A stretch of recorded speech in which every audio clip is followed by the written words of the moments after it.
Muy bien, hoy vamos a hablar del sistema cardiovascular, indicadores de la respuesta al ejercicio, con énfasis en el gasto cardíaco. Repasemos un poco. Aquí tenemos una imagen del corazón, muy sencilla. ¿Cuál es su funcionamiento? Bueno, él proporciona la fuerza para impulsar la sangre por todo el circuito vascular. Está formado por un músculo estriado, similar al músculo esquelético. Sin embargo, al estar interconectados en forma de enrejado, la estimulación, o sea, la despolarización, propaga un potencial de acción por todo el miocardio, haciendo que actúe como una unidad. Entonces está formado por dos bombas, el derecho que recibe sangre del organismo y bombea a los pulmones, y el izquierdo que acepta la sangre oxigenada de los pulmones y la bombea por todo el organismo a la circulación en general. Una vez distribuida esa sangre, ¿por dónde se dirige? O sea, ¿por dónde se va? Bueno, se va por estas autopistas, por estas carreteras que llamamos arterias. Y después se va por unas calles que se llaman capilares. Las arterias vienen siendo entonces las conducciones de alta presión que llevan la sangre oxigenada a los tejidos, formados por capas de tejido conjuntivo y músculo liso.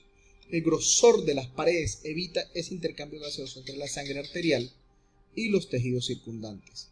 La sangre circula por una red de arterias y arteriolas que son un poco más pequeñas. Los capilares, por su parte, tienen arteriolas, las cuales continúan ramificándose y formando vasos más pequeños que las metarteriolas. Estas metarteriolas terminan en los capilares, siendo más finos que las células sanguíneas y pasan alineadas. Los capilares contienen permanentemente el 5% del volumen total de la sangre. La velocidad de flujo desciende progresivamente al pasar al interior de los capilares. ¿Y por dónde retorna? Bueno, retorna esta sangre por las venas, las cuales reciben la sangre desoxigenada, casi que gota a gota, mediante las unidades más pequeñas denominadas vénulas. La vena cava inferior recibe el flujo de las vénulas de la parte superior del cuerpo, y la sangre venosa, que tiene sentido caudal descendente, es retornada al corazón por la vena cava superior. Ambas convergen en la aurícula derecha. Desciende el flujo hasta el ventrículo derecho para ser llevado a los pulmones por la arteria pulmonar. Finalmente vamos a repasar entonces por qué se habla de vuelta a la calma cuando se termina un ejercicio. Bueno, la vuelta a la calma es la posibilidad del estancamiento venoso. Justifica que se trote a baja intensidad, que se camine o que en síntesis se continúe con un ejercicio de baja intensidad después de ejecutar la alta intensidad para posibilitar un flujo de retorno sano.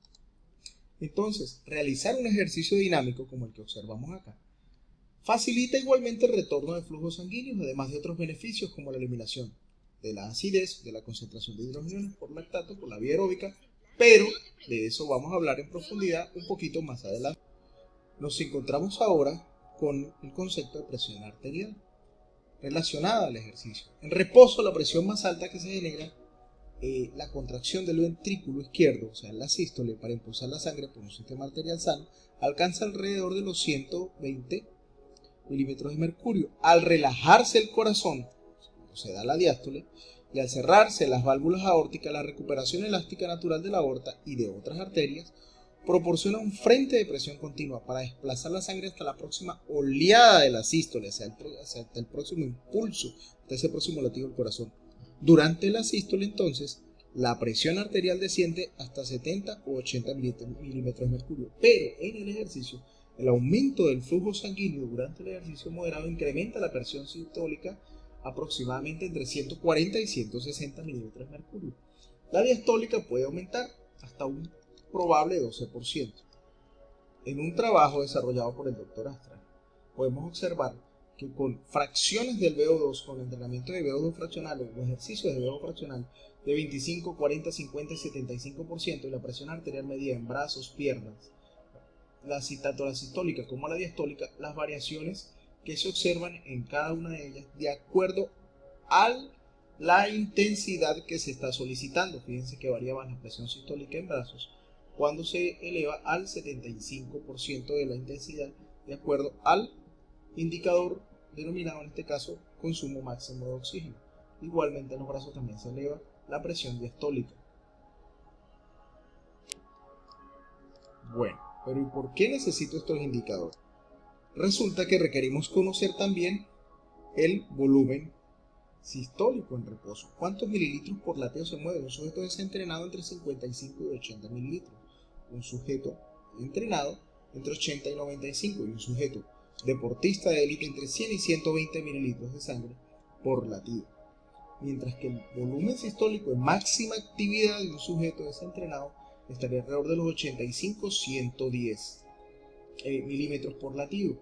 Un sujeto entrenado 130-150 y un sujeto deportista de élite entre 160 y 230. Pero ¿cuántos latidos necesito para mover esa cantidad de sangre? Hasta 181 más un sujeto desentrenado, 145 aproximadamente un sujeto entrenado y apenas 100 latidos.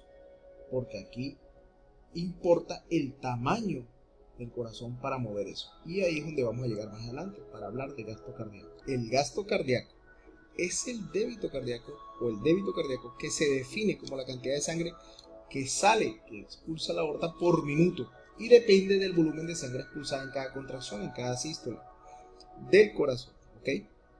Entonces, este volumen que recibe el nombre de volumen de eyección sistólico y el número de latidos por minuto que recibe el nombre de frecuencia cardíaca, lo que conocemos cuántas veces late por minuto, esto puede ilustrarse mediante la siguiente ecuación porque ellos componen el gasto cardíaco.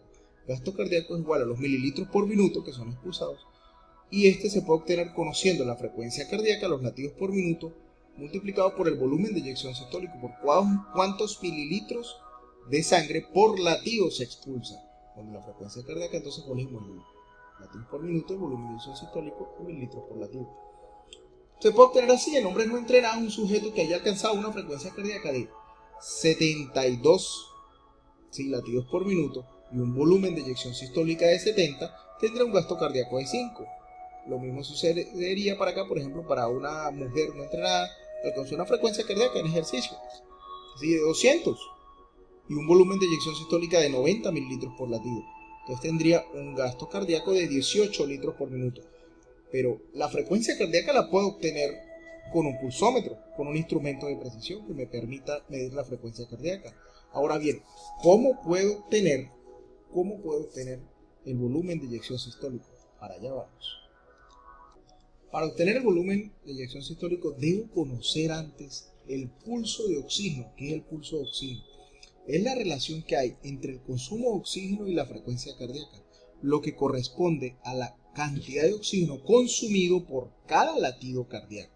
Entonces tenemos que el pulso de oxígeno se mide en mililitros de oxígeno por latido, y se puede obtener conociendo el consumo de oxígeno que el sujeto está manejando y la frecuencia cardíaca máxima. Entonces tenemos que el sujeto tiene un consumo de oxígeno máximo de 5 y su frecuencia cardíaca máxima fue de 200, su pulso de oxígeno entonces sería de 5000 mililitros por minuto, llevando litros a mililitros, y 200 latidos por minuto.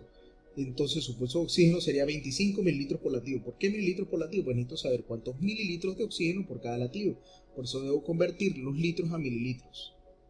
Aquí tenemos otro caso, un sujeto que alcanzó un VO2 de 2,1 litros por minuto y una frecuencia cardíaca máxima de 196. Llevamos 2,1 litros por minuto, son 2100 mililitros. Entre 196 su pulso de oxígeno es 10,7. Las técnicas para obtener gasto cardíaco varían. Hay muchas técnicas para la estimación. La más conocida de ellas es el método FIC o el método sangriento, pero necesito obtener una muestra de la diferencia arteriovenosa de la sangre, ¿ok? De la diferencia de concentración de oxígeno a nivel arteriovenoso. O sea, habría que extraer, es una prueba invasiva, que extraer sangre del sujeto y conocer también el volumen máximo de oxígeno en mililitros por minuto, como ya lo habíamos dicho anteriormente, y se aplica la ecuación de Fick. También podemos hacerlo conociendo la respiración del dióxido de carbono. Entonces se estiman las concentraciones del dióxido de carbono, ¿sí?, por la sangre arterial y en la sangre venosa. Pero hay que tener un analizador metabólico. Método de dilución: se inyecta una cantidad conocida de colorante inerte en una vena grande para calcular el gasto cardíaco mediante la evaluación de la curva de dilución concentración en la sangre extraída. Esto es utilizando un método de punción arterial, pero sigue siendo un método invasivo. Pero podemos hacerlo por la estimación matemática, conociendo que el corazón produce gasto cardíaco en función del volumen de eyección sistólica que ya vimos y de la frecuencia cardíaca. Habíamos visto entonces que podíamos conocer cómo estimar el pulso de oxígeno. Pero, ¿cómo estimamos el volumen de eyección sistólica? Bueno, aquí lo tenemos. Regularmente el ventrículo izquierdo expulsa postcarga 5 litros aproximados de sangre en un varón adulto tamaño promedio. El volumen sistólico y la frecuencia cardíaca varían considerablemente dependiendo de la forma cardiovascular y es afectado por la precarga, por el retorno venoso de la fase diastólica. Entonces, el volumen sistólico es regulado por 1. El volumen final diastólico, 2. La poscarga o la presión aórtica y 3. La intensidad de contracción ventricular. Toda esta información fue usada por Bambam y colaboradores para generar las siguientes fórmulas.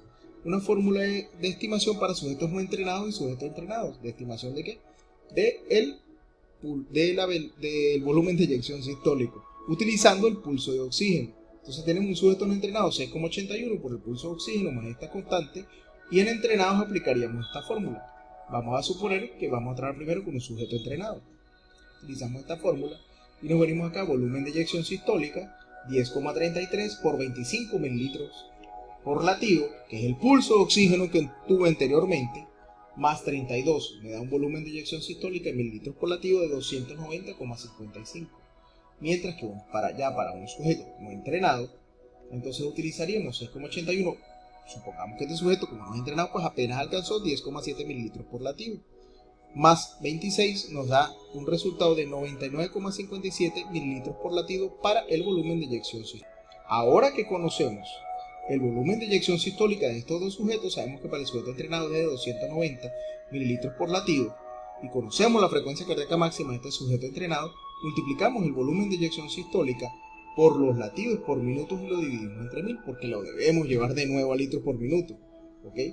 Entonces, volumen de eyección sistólica 290,55 por 200 latidos que había alcanzado el sujeto en la evaluación realizada, lo dividimos entre 1000, porque hay que llevar los mililitros a litros, nos daría un gasto cardíaco de 58,11 litros por minuto para este sujeto, mientras que para este otro, que alcanzó un volumen de eyección sistólica de 99,57, lo multiplicamos por 196, que fue la frecuencia cardíaca máxima que obtuvimos en la prueba, lo dividimos este resultado entre 1000 para llevarlo, insisto, de mililitros a litros, estaríamos obteniendo 19,5 litros por minuto para el gasto cardíaco de este sujeto no entrenado. Podemos repasar entonces rápidamente. ¿De dónde salen los datos? Bueno, los datos salen de acá. Primero debemos conocer cómo obtener el gasto cardíaco. Sí, frecuencia cardíaca menos volumen de eyección sistólica. Tenemos la frecuencia cardíaca, pero no tenemos el volumen de eyección sistólica. Bueno, ¿qué debemos saber? Bueno, vamos a conocer cuánto es el pulso de oxígeno. Hicimos un test, Kurdaveo, un test de laboratorio de estimación, Bruce, el test que presentamos en el video anterior, el test de Lozada.